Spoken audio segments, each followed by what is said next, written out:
bucket at the ready. It's Bjorkton on cleanup duty. G8. Oh my God! He stole the Elder Dragon! He's gonna shoot! You're kidding me! Centauri fights early! Kill number one! Here comes kill number two! And he's in for number three! Number four! The king of Pentago! Oh my God! You gotta be kidding me! You can change the players, but the faith remains! And the faithful shall be rewarded! Okay. Well, welcome to what I think for now I'm going to label as the NA Hopium Podcast, where me and my good friend Sam are going to try to break down our look through at the World's event coming on soon over here in North America for the first time in, I can't do math right away. What, since 2015, I'd say? Something like that, yeah. And just our quick thoughts on North American League of Legends, our chances of obviously winning the entire thing because we have that much faith. Yeah, we totally do. Yep. Both of us. And that is my good friend Sam. I am Hanji, and we will be going through the wrap-up of the LCS in the summer split, and then kind of going into play-ins and trying to rationalize why EG is going to come out on top. Yeah. Perfect. So, a nice little introduction, I guess, for everyone before we get started. I am a ginormous fan of the North American region. This is where I play. I have all the faith in the world, all the time, without question. And my love, before we start, I guess, going too far, I will out myself out as a ginormous Cloud9 simp, and I simp proudly. That you do.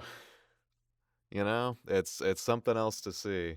We've had many a talks, I think, which could be a whole separate discussion of North American teams, esports orgs, and sort of, I think, their struggle to keep an identity and thus in some ways a fan base without sort of the regional foundations that traditional sports have. But yeah, you've stuck with them many years through thick and thin, through notebooks, cosplayers, what am I forgetting? Been through it all. French people. And we had our wonderful run of the church, where we were the church for about a week. Mm-hmm. That was really God, exciting. that was only a week, wasn't it? Correct. What a time that was. But the remnants of the church live on. If you say so. Meanwhile, on my end, I was a pretty diehard TSM fan when I sort of first started out in my league fandom. Bjergsen pretty much came onto the scene right as I really started playing the game a lot more. So he was sort of he's what inspired me to be a mid lane player. You know, he was sort of he was sort of the thing that like got me really interested in League of Legends, was this, you know, young player at the time about the same age as me being like, wow, you know, there he is, this little Danish boy. Over the years, that was, well, you all know, about as rocky as you can imagine. And these days, for far too many reasons Sensitive reasons. Yeah, for far too many reasons to go into, with the players, with the org itself, with the ownership. I, you know, after Bjerg left and so many things started coming out, but even before that, I'd sort of started. I kind of had to reevaluate once Bjergsen left the org for the first time. It was like, okay, am I a fan? Am I a bigger fan of the org, the brand, the name, or him? And that eventually led me to sort of rooting for Team Liquid this past split. So we will certainly get to that. They tried to keep you around with Coach Bjergsen, and it was successful for a bit. It was, but you know, even in those times, it was a little interesting. They made some player choices I certainly wasn't the most thrilled on. You know, my very favorite Discord DMs that were very passionate. Very, you know, and let's just say now, I'm very happy to see my main man Spica on to hopefully bigger and better things. We have freed Spica, but now he is running wild, and I'm sure one of the teams will pick him up. We can talk about that some other time. Yeah, we'll get to that some other day. Yeah. But yeah, so let's do a quick little dive into the conclusion of the the summer split here in North America. We saw Cloud9 win in a dominant 3-0 fashion. one that even I myself kind of was not expecting. I saw the dominance that we were having, but it wasn't one of those things where it clicked just right away. Oh man, we are that good. It was more of watching every other team struggle and fumble, being like, okay, is every other team just incredibly good, or are we just that much better? And it's still up in the air. Obviously, we are the first seed in a very difficult group, but just man, summer playoffs. This is probably the most fun I've had as a League of Legends watcher in years. I don't remember the last time every game felt so hype and every series felt like it was going to go to that silver scrapes that we all anticipate every time, and it was just a lot of fun to watch. I mean, it was almost entirely 5-game series, wasn't it? With the exception of the finals. I'm sure we had a few outliers here and there, but it was like majority full 5 games every single matchup. Yeah, Cloud9 went to 4 games the first time against 100 Thieves. Mm-hmm. And I mean, we went the distance with CLG. So, it was a lot. I think we went 4 games against Evil Geniuses the first time as well. They had that I think amazing Senna Seraphine game that I was very excited for the entire time and didn't have any problems with the champions that were being played. But yeah, I mean, every series just felt like an absolute banger. I had friends who used to watch the scene and have kind of dipped out, tune back in being like, oh my god, this series is a banger. Mm-hmm. And I mean, I think you do really have to give credit in that, in no small part, to a lot of teams that we weren't necessarily expecting to really show up. Primarily, I would say TSM and CLG. Dude, the biggest of dokes was in full force, and it was a lot of fun to watch. And the Yes. TSM was definitely very low on my bracket, but they made their series competitive. They gave me sometimes some false hope that they would, shake some things up, because in my eyes, whoever if TSM did end up winning, I figured Cloud9 would be better, and I was like, the easiest path is easy. I'll take whatever we can get. Yeah, I didn't know what I was gonna do with myself in the once we hit the losers finals. When we were approaching that, it was, I think, it was EG versus TSM before I that, believe wasn't you are it? correct. And TSM, I believe, went up early in that series, if I'm remembering right. Maybe you might have to correct I me here am and there, on but the fact check. I didn't know what I was going to do with myself in the season where I jumped ship. I was a turncoat. If suddenly it ended up being TL and TSM fighting for that last world spot, I didn't know what I was going to do with myself, frankly. But no, CLG, almost kind of heartbreaking for them, because that is arguably, I think, the best that that team has looked in many, many, many years, and still I don't think there's I don't think there's anything to argue. That is the best they've looked. ending up coming up short, having those having those hopes dashed in the end. But hearing the crowd, getting the finals back in the LCS studio, hearing the "We Believe in CLG" chants, all that. The unironic "We Believe in CLG." This wasn't a meme. This was legit. It's a rare thing. People were out there, and whether you're a fan of the org or not, I think that's exciting to see, is actually, I don't know, some competition in the region, because I feel like for so many years we've been in the same place where we have maybe our top 3, top 4 teams, and then they kind of just feel far and away better than most of the other orgs in the We had a region. handful of And years where it certainly was- those shake up every now and then. You've had Yep. newer names coming in, like Evil Geniuses, like 100 Thieves, FlyQuest briefly. Yep. For a while, it really was C9, TSM, TL, and friends. Mm-hmm. And it's very interesting, the shakeups that we've seen in North American LCS, kind of allowing more import slots by kind of allowing Oceania players to be considered residents, and the visas thing, and all these things that have given teams the opportunity to bring in more talent outwards has been exciting. Mhm. But I think the biggest thing that has made me happy, especially I'm not an Evil Geniuses fan by any means, but I love the way they've built up their org with a lot of North American talent. They have fostered it. It has proven itself in a regional sense, and even in an international sense. I thought their MSI performance was very solid for their first time international competition with Danny, with Jojo Pune. It was way more than what I could have asked for, and I do hope that they have another opportunity to make it into the world's actual main stage. I think they have a good shot, whether it's with Danny as ADC or with I think Cowdy is how it's pronounced as their ADC. Cowdy, yes, that's right. Yeah. Yeah, and I know we're called the Hopium. I know we are. I don't know if I may have to be the resident downer every now and then in these little talks of ours, but I Good do. old Nopium. There's certainly a lot to be said, I think, about, we saw a lot of shakeups and a lot of questions raised literally as our playoffs were ending. EG beats TL and then turns around and Danny decides to step down from the main roster. They put in Cowrie.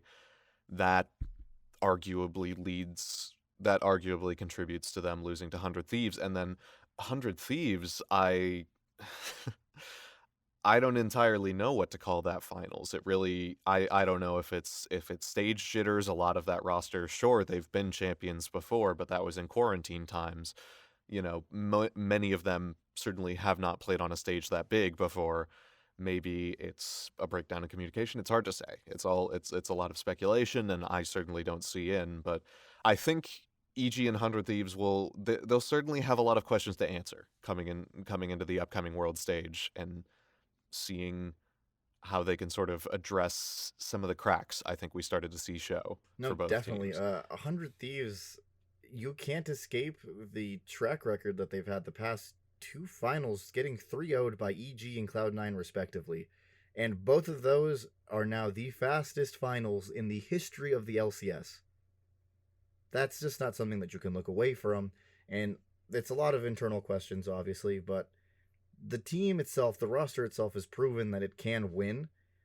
I'm just not sure what that mental barrier might be, if it is that lapse in communication once there's a little more noise. I'm not entirely sure what is shaking them in these big pressure situations. I mean, they played on stage against Evil Evil Geniuses, and they still got the win. Mm-hmm. But once they got to the final, it just seemed like they were an entirely different team. A hoodie org, if you will. Oh, that's a dangerous one to bring back. I think I hear Papa Smithy coming for you as we speak. But Oh, God, I love Papa Smithy. Get him back on the cast just for a game. I think he's a little busy right now. But we'll certainly who see needs what to happens prep with for that. Worlds? We're winning it all. Got that right. Yeah, but let's take a look into groups real quick, into the play-ins for now. It's an interesting little pool that they've built in. Teams from all over the region or all over the world, as is customary. Some of the names that are in here though are a little unexpected. Mainly the I believe MSI champions. Did RNG win MSI? I genuinely do not remember. As a highly qualified esports analyst that I am, don't look it up. They certainly made a pretty good run at MSI if they didn't end up winning it all out. Yeah, I'm right. They won MSI. These are your MSI champions who have fallen from the graces of the LPL right into the play-in stage. Now, am I saying they're going to struggle in this play-in stage? Absolutely not. As a matter of fact, I probably take them as the odds-on favorite to get out. Yeah. But it is incredible the way that League of Legends can shake up from 1 second to the next. A team is winning the premier middle of the season international tournament and is then struggling in their own region to even make it to Worlds. Well, I mean, I think we've seen how volatile regions like the LPL can be, where fight. Both from a playstyle standpoint, certainly. I mean, they are very famous for that sort of volatile, very fast playstyle. But also, I think just in terms of so many of these orgs have these tentpole players, for lack of a better term. They have these claim to fame, these absolute ridiculous players in their own right. And I think as metas shift, you can find different orgs favored over the other simply just by what sort of star players those sort of metas lean into. Because certainly I think you and I can both agree when it comes to RNG, breathe is breath, breathe. I it's the verb, right? Anyway. I'm pretty sure we've gone. I'm pretty sure I've heard everyone just go with breath. I go with breath. But breath is breathe. But it has the E in it. Never mind. It's got to be breathe. Either way, the resident top laner for RNG, I think is in a weird spot, certainly, because he has had absolute monster performances on more carry-oriented top laners, those more technical matchups, those more skill-based matchups, things like the Fiora. But RNG shied away from a lot of that in their playoffs run, played him on a lot of those weak side picks. I mean, certainly Sejuani was kind of just strong enough to that. Yeah, it didn't matter who was picking it across the entire world. You were picking Sejuani, you were probably winning. And by all means, Breathe made it look good, certainly. But, when we shifted into this meta where it was a lot of bot hypercarry focus, scaling picks in the mid lane, and you really mostly saw tanks. You saw a lot of sort of more supportive play style, a lot of weaker side play in the top lane. I feel like RNG, more than other teams in the region, struggled to make that adjustment, certainly. Yeah, the meta shifted entirely to Enchanter and Zeri and or Sivir. Mm-hmm. And there's a lot to say because Gala and Ming is probably one of the best bot lane duos, not just in the LPL, but probably in the world. But when your top laner needs to make that adjustment to trying to peel more or play more for the team, it becomes a little difficult when all they know is, go in, get lead, and win through me. Right. It's definitely one of those things where you have to kind of take that step back and be like, no, my bot lane will probably carry. I just have to play on something that will allow them to carry. Now, that being said, he still is an absolute beast when he's on his carry champs and people can, play around him. I haven't seen too much for the patch notes just yet, but I don't think we're getting a major shakeup. This current patch 12.7 essentially was our major shakeup. The world's patch? No, not yet. We've got one more. 12.8 is the world's patch. Gotcha. Riot's plan, sort of with this, has been 12.7 is their last sort of major shakeup patch, so that we have some time to settle, and then 12.8 they seem to be planning mostly minor adjustments. So still sort of unclear how the meta is going to shake out. Like I've said, different metas can certainly favor different teams, and one of the things I kind of enjoy most about Worlds as an event is that it becomes very much its own little ecosystem where you see this very specific meta of what's strong, what's a counter, what does this team have that no one else does. It's such an interesting controlled environment where you see different picks, different compositions sort of evolve that probably wouldn't come in anywhere else, just because it is such a closed environment of these are the teams you have to focus on. How do you find a way to come out on top in this small sample size? Yeah, and we don't have the entirety of like a split being played on that patch. It's like, all right, here was the tournament, here is a brief window before Worlds, and here is Worlds. Yep. And it definitely is a lot about adaptations, what regions can adapt the best.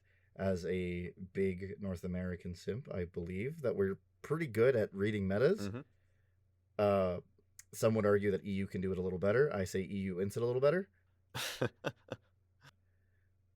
But it does come down to adaptability and just getting the early read. Because if you're trying to play catch up with teams in group stage that you're like, oh, whoa, that pick is really strong, we should practice that. At that point, you are a step or two behind. Right. And coming to our North American boys, I think this is where I need to see Evil Geniuses step up most. Obviously, we don't know exactly what final changes are going to come in. We don't know where a lot of this final Worlds meta is going to settle. But leading up to what we can look at is in most metas across different regions, across different playoffs, we've been in that very bot lane centric meta. And that is where this current Evil Geniuses roster makes me the most nervous, partially because we do have to address the elephant in the room. Danny chose to step down. Kaori has been put forward as the starting ADC. And obviously, no disrespect to Danny. It takes a lot of maturity to be able to look at yourself and say that that you're not in a good place, and that sort of make that evaluation that this could either balloon into something that is very bad for you or very bad for your team, and understanding when is the right time to step away from something you've worked so hard for. That's never easy.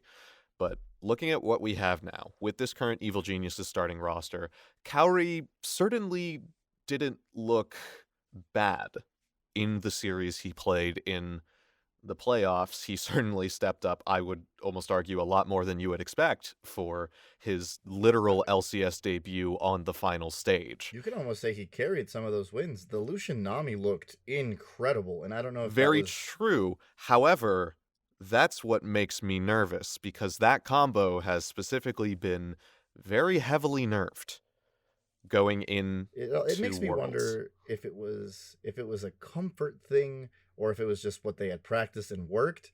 And again, you're hoping that a decision, or they are in talks with Danny to kind of figure out where he stands. As far as I know, we're looking like Kaori for the foreseeable future. Okay. As far as I've heard.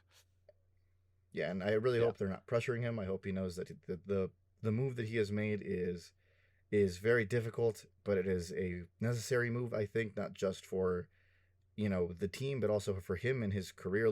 Looking forward, you don't want anything bad to come out of a bad mental health situation. And I will always stress to anyone out there that needs that sort of assistance, please reach out to a close friend. There's there's a lot of resources out there for you. I just want to make sure that we let everyone know that mental health is not something that we talk lightly about, and this is a very, very difficult subject for a lot of us, but it is one that is out in the light. It is not something that is hidden right now. It's something that we need to talk about for people that are wondering why Danny isn't playing, given that he is a star ADC for this roster. Absolutely. So with that being said, going forward with the analysis, we have to assume Kaori is the guy for the foreseeable future. Certainly had some... Is that the guy? The very same. Certainly had some successes, but I think part of the nervousness for me, and a big part of what I hope they are looking to improve in the practice time they've had since their playoffs run, is that a lot of what Kaori looked good on was the Lucian Nami, was those more sort of aggressive lane-focused picks. And the biggest combo of those, obviously, Lucian Nami, got pretty heavily nerfed between, if I remember correctly, some slight adjustments to Lucian. Removing the electrocute interaction to Nami was huge in that that was around for a while. I'm frankly shocked it made it basically the entire season, considering how crazy it was and how specific it was to basically that one combo. Like, Lucian Nami was essentially the only lane combo that could really effectively utilize that one interaction. But regardless, it's going to be interesting to see sort of what they've been cooking, what things they have to pull out of their hat. Because, I mean, outside of that, certainly JoJo has been such a rock for that organization. They kind of live and die by him in many ways, and he is...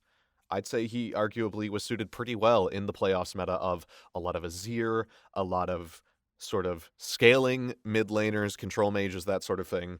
Silas was really good too. Absolutely. And I won't pretend I have enough of a read on the mid meta to say that how that is going to change going into Worlds. That tank's in the mid lane, baby. It very well could. Galio's been creeping up again. I wouldn't always rears his head just in time for Worlds. You know how it goes. But regardless, I only accept the chicken skin. As do we all. Regardless, I think Evil Geniuses, I think they certainly have a lot of questions to answer going into their group. And to be fair, going into Group 1, I don't, and I hate to be that typical North American fan, I don't see a lot of competition for them in Group A outside of Fnatic. You're not wrong. Yeah, you're not wrong, I don't think. Hey, okay. A shout out to my weeb friends out there. DFM, I always pray for you. I'm may have to not pray for you this year. Detonation Focus Me, certainly a staple. They did make a pretty decent run last year. If I remember correctly, I think they've made some roster changes since then. They have made a few. There's a lot of consistent fixtures, but they have made a couple changes.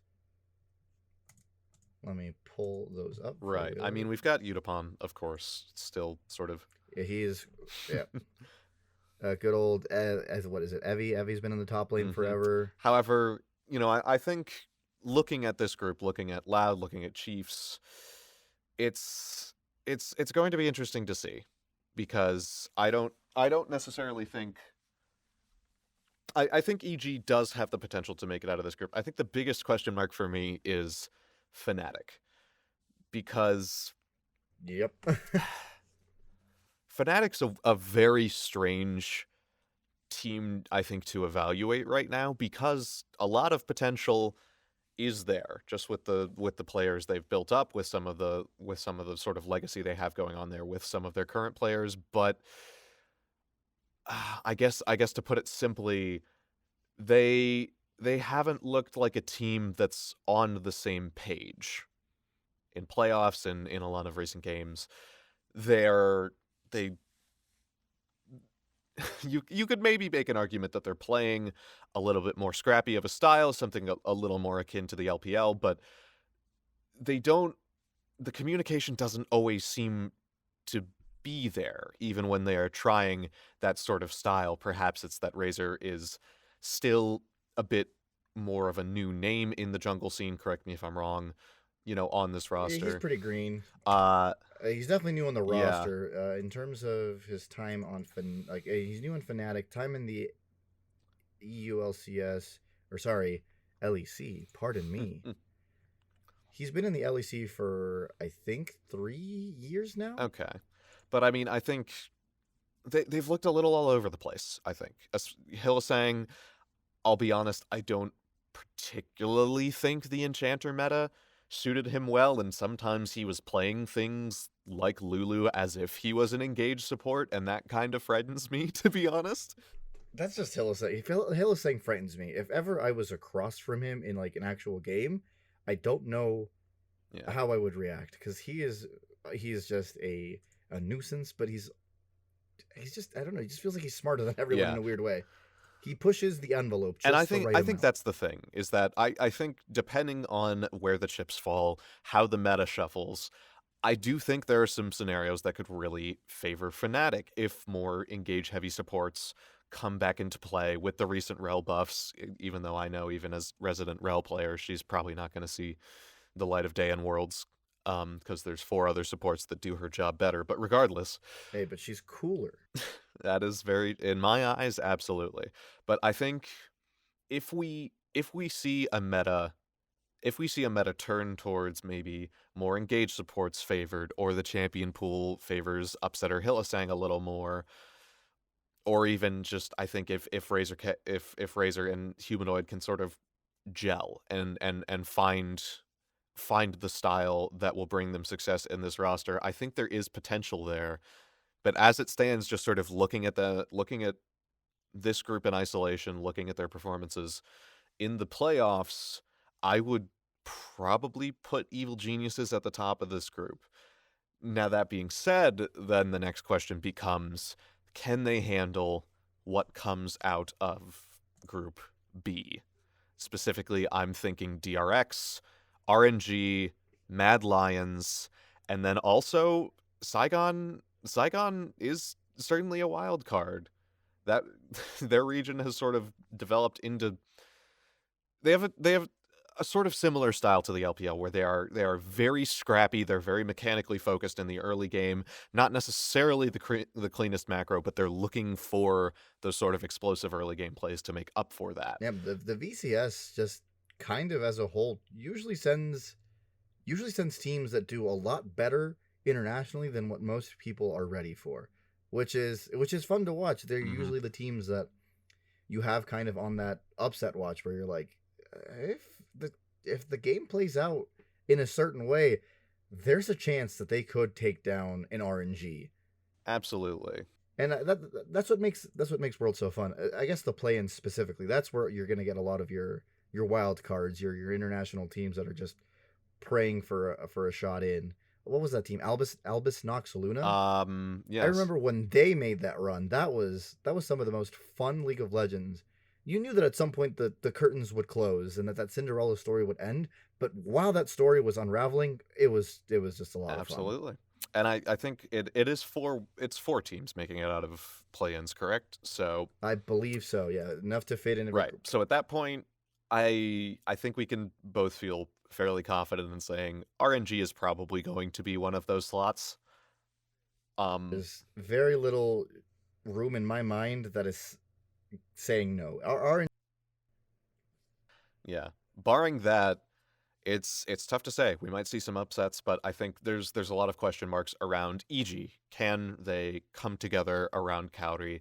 Can they find a pick? Can they find a foothold in the ecosystem that is their group and eventually the playoff bracket of the play-in stage? Fnatic, I would argue sort of similar questions, but I think to me it's less about the meta, it's less about picks, and I think it's more, can they come together as a team? I think the individual skill is potentially there. I just need to see them look more on the same page, in my opinion. Yep, it'll come down to, especially kind of the metas that we've been in, the the jungle and support roles kind of always have to be on the same page. And if they're trying to help out their mid laner or their bot laner, and both of their similar brain cells are going like, we're going in, and the mid laner's like, but I want out. That's kind of just the way that the team plays. I think Humanoid is a very much so a more conservative mid laner in the sense that he's trying to play his control mages, just scale up, where Hillisang and Razork want to push the tempo. And it's a hodgepodge of very good players. I mean, you have freaking Wonder in the top. Absolutely. And then, sort of on the other end of things, DRX, Mad Lions, even Zygon Buffalo, I would say, is potentially the dark horse of that Group B. But DRX and Mad Lions, especially, I feel like, again, I feel like the theme for me with a lot of these play-in group teams is just questions of, can they shore up their weaknesses? Can they shore up some of the holes that landed them in this play-in stage in the first place? And then from there it becomes a question of, does EG beat out Mad, or even maybe beat out a DRX for one of those final spots? Potentially. But I think there's a lot of things we need to see happen for either of those teams before we get to a scenario like that. Yeah, there's definitely, I think there's definitely like a hierarchy here that we can already see. I can already feel that EG and Fnatic are going to be the two that get out of Group A. Barring Group some B, large upsets, I would imagine so. Yeah, Group B is definitely where I have questions as who's the other team. We've already said it, RNG, they're a lock.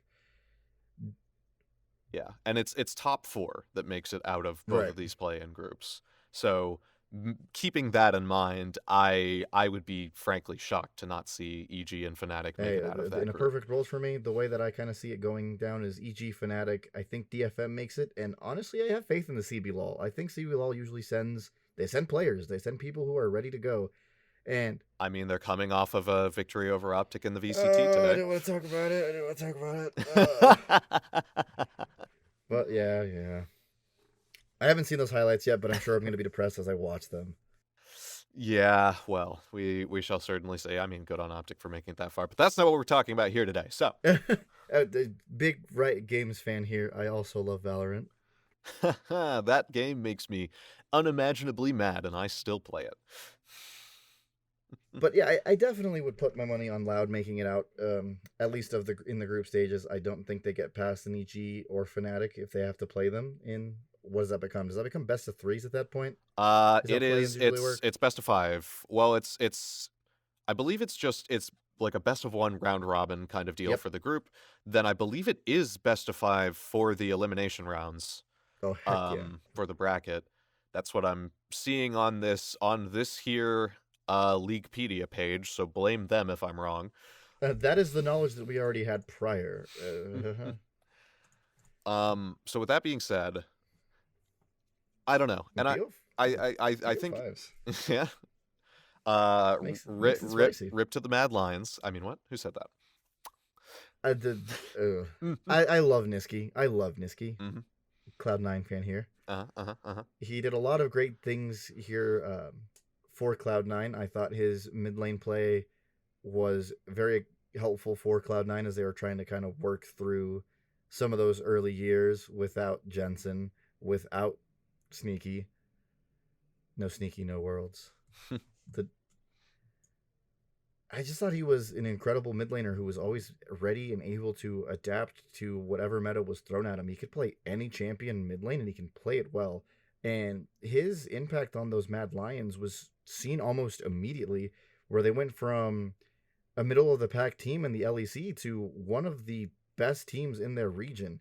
And a lot of that, if not most of that, is due to Niski's stability in the mid lane. Absolutely, but I think there is there's two sides to that as well, because as much as I think you could argue a lot of their success has come off of the back of Niski, I think a lot of the bumps in the road for them have also come around the fact that I don't feel like the team has necessarily gelled around Niski as a player yet and sort of integrating them into their structure, into their play style.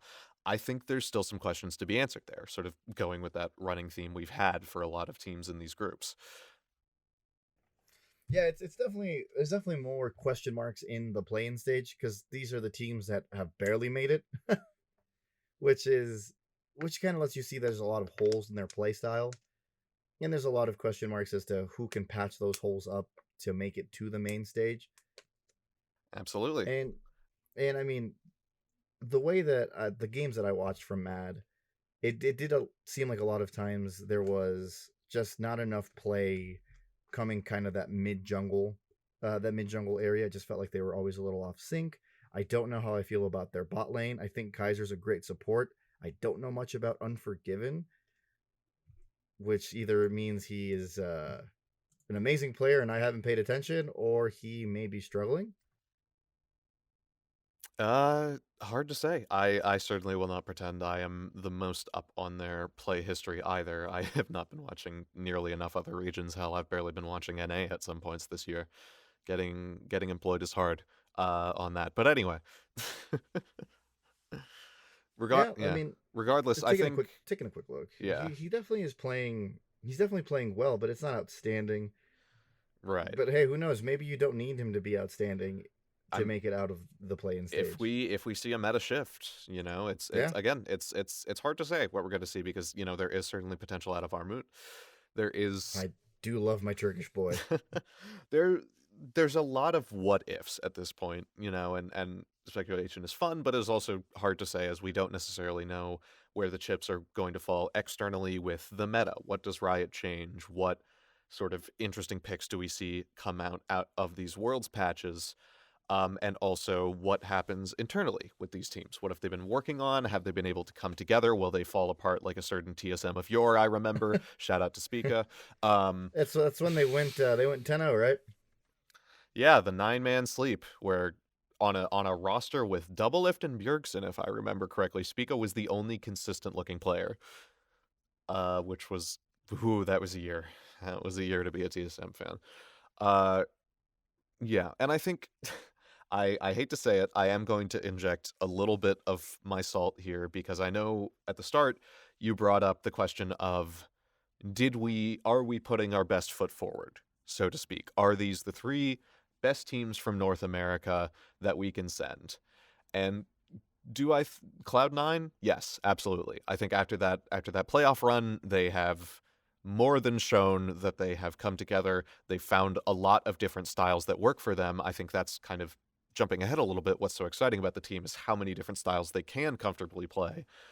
100 Thieves on a good day, yes. I think there are some questions to answer about can they perform internationally? Can they perform on a big stage? Can these players hold up to that kind of pressure?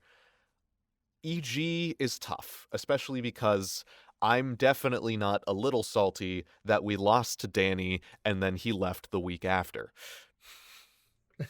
that EG EG knocked us out with their core roster and then immediately turned around and fielded a different one, arguably a slightly weaker one. And obviously, these things happen. You adapt as best you can.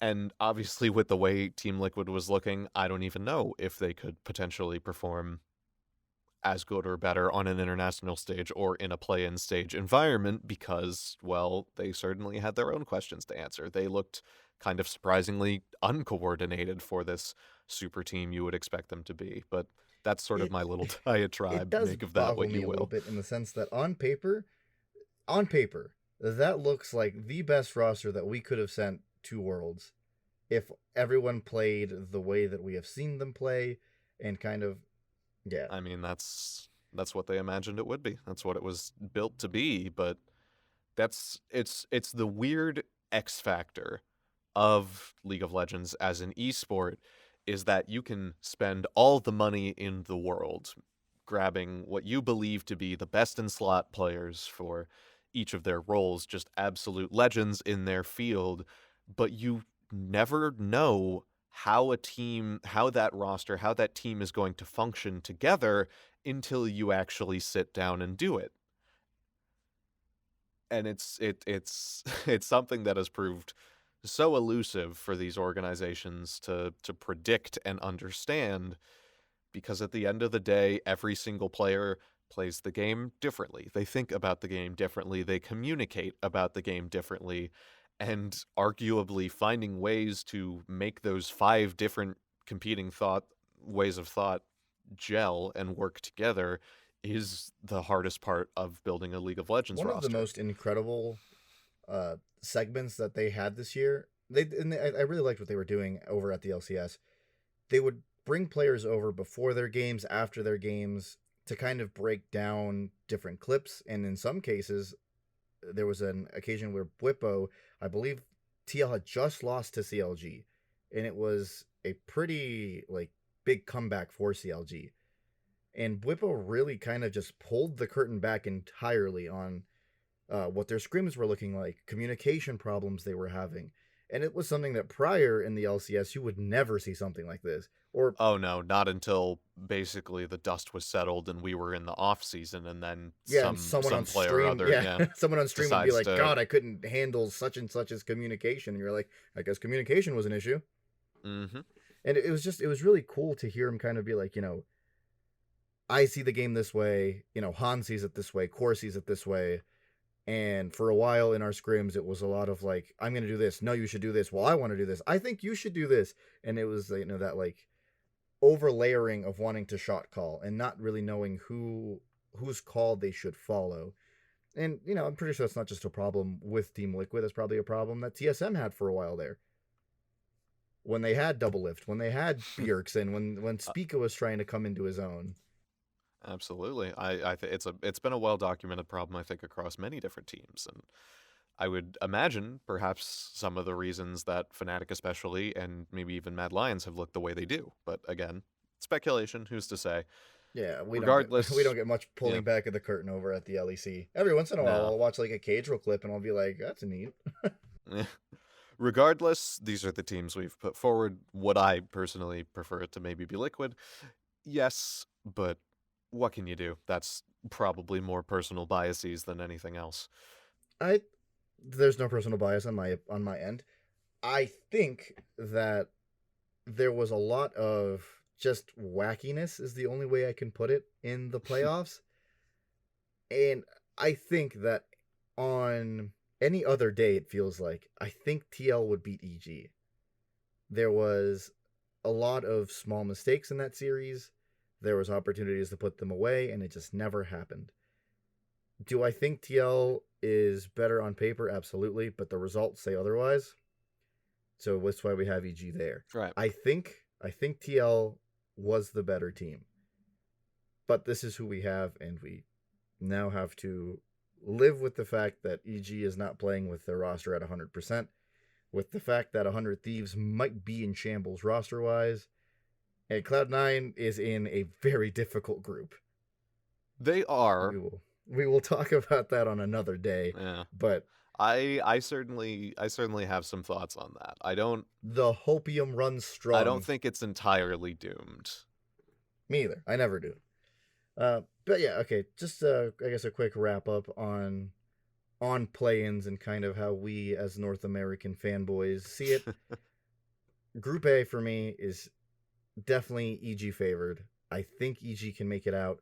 There is question marks for sure, but with enough practice time, with enough opportunity for the team to kind of gel and kind of either put Kaori into those carry positions or into the more supportive positions, you never know how metas are going to look. And if there's ever a world where you could play a Jhin or an Ashe and you can play it to great effect, you could definitely sit them on something like that. I don't know how those champs are going to look, obviously. But if mid-jungle could just keep rolling together, I think JoJo and the LCS's MVP and Inspired could really come through and carry that team to multiple wins and into the actual group stage. And then for Group B, I just don't see another world where a team that isn't RNG doesn't make it out. And I guess my other team obviously is Fnatic to make it out of Group A. Mm-hmm. But yeah, Group B, I don't see a world where RNG doesn't make it out. It'd have to be a wild upset. And would I be here for it? Absolutely, because that sounds like a lot of fun for play-ins. Oh yeah. And it's a little biased, but I also have a lot of faith. I think DRX can actually make it out of this group. I love Deft as an ADC. I think he is one of the most consistent ADC players that we have in the world. Beryl is obviously a proven support. If it does stay in that bot lane focused meta, they are heavily favored in my eyes to be the second team to come out. Mid lane has a couple problems. Jungle has a couple problems, but I do think that DRX can come together and come out of this group. Mad Lions would really have to have a big effort to make it out of this group, but I'm going to predict RNG DRX make it out of this group. We get a couple of wacky wins, I think, for maybe like the Wildcats and Saigon Buffalo. But yeah, those are my teams that I think for sure are going to make it into the group stage, and based on that, there will be some interesting slottage. But either way, we're gonna have an interesting Worlds. For sure. Yeah, I think certainly. I feel like there's going to be. I mean, obviously, once we see these teams play, once we start to see how teams are looking on an individual level, how the champion pool and the shakeups in the meta are going to look, there's going to be a lot more to talk about, a lot more to evaluate once you're kind of out of that speculation phase. That is kind of just how analysis works. But beyond that, you look at the numbers and you go, this one. And the only number we need is the one that's right here in our hearts. Residing in the North American region. Absolutely.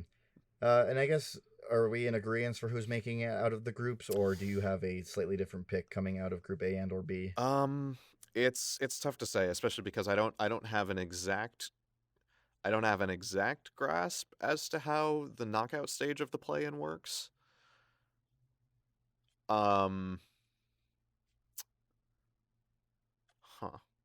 Yeah, I don't have an exact grasp of how the seeding on this works and how everything is, aside from just 4 teams make it out.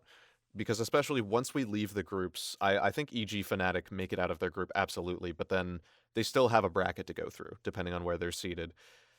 So at that point, absolutely, I think EG Fnatic, Royal, DRX, probably Mad make it out, I would say, are the ones I'd feel confident about. And then at the end of the day, it's kind of just a question of, does EG have what it takes to beat a Mad Lions, to beat a Fnatic? Does Mad Lions have what it takes to stand up to to a DRX, to an RNG in their groups? Do they have what it takes to go back up against Fnatic again? Probably. But there's a lot of variables moving around.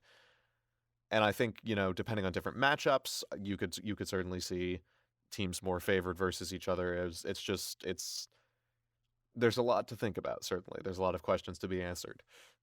Yep, it's going to be a fun play-ins. I think this is kind of one of the most, I don't know how else to put it other than shocking group stages that I've seen. Just kind of RNG, DRX, Fnatic, Mad Lions. Like, those 4 teams being in this spot is a little shocking. And I guess in a sense, EG, since they were our spring split winners. But as a Cloud9 fan, I can tell you spring split means absolutely nothing, and it just hurts and puts you right back in this playing stage.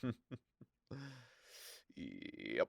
But yeah, it's a lot to look forward to. We're 2 weeks out now from the start of play-ins? I have it here. Oh, is it just 1 week? We start the 29th. Yeah, so about a week and a half, give or take. Also the day that World's Finals tickets go on sale if any of you are crazy enough like us to be trying to make it out to San Francisco.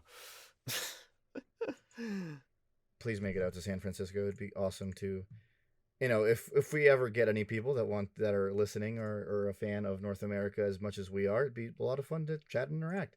But we are definitely looking to get tickets 29th. Yeah, that is the date that they are going to start being available to we the public. It's right around the corner. Unless you're a MasterCard Hey, holder. in which case we'll get you something. What is it, like you get the early access? We'll call it that. I think so. Yeah, it's something like that. The pre-sale.